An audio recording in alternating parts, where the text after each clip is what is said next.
Nasabat ng 2nd Provincial Mobile Force Company Lanao del Norte, katuwang ang 51st Company at 5th Mechanized Battalion Armored Division ang tinatayang 1.12 million pesos na halaga ng hinihinalang smuggled na sigarilyo sa isinagawang checkpoint operation sa Purok 1, Barangay Butadon, Kapatagan, Lanao del Norte, gabi ng Mayo 17 taong kasalukuyan. Pinahinto sa isang checkpoint ang isang itim na Toyota Innova dahil sa hindi pagsusuot ng seatbelt ng driver.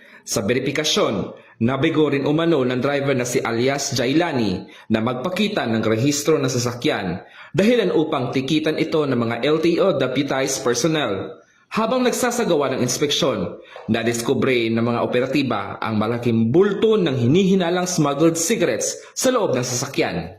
Nakumpiska sa operasyon ang 15 master cases ng New Berlin cigarettes, 5 master cases ng Modern cigarettes at 8 cellophane packs ng Ford cigarettes na umaabot sa kabuuang 1,400 rims na may tinatayang 1.12 million pesos. Dinala ang driver sa Kapatagan Municipal Police Station para sa dokumentasyon habang nasa kustudiya ng 2nd Provincial Mobile Force Company ang mga nakumpiskang sigarilyo at sasakyan bago i-turn over sa Bureau of Customs para sa kaukulang disposisyon.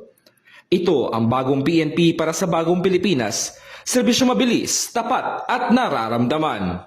Dito sa Lanao del Norte Police Official Office, ako yung PNN Correspondent, Patrolman Kim Luna, alagad na batas, tagataguyod ng Balitang Pulis.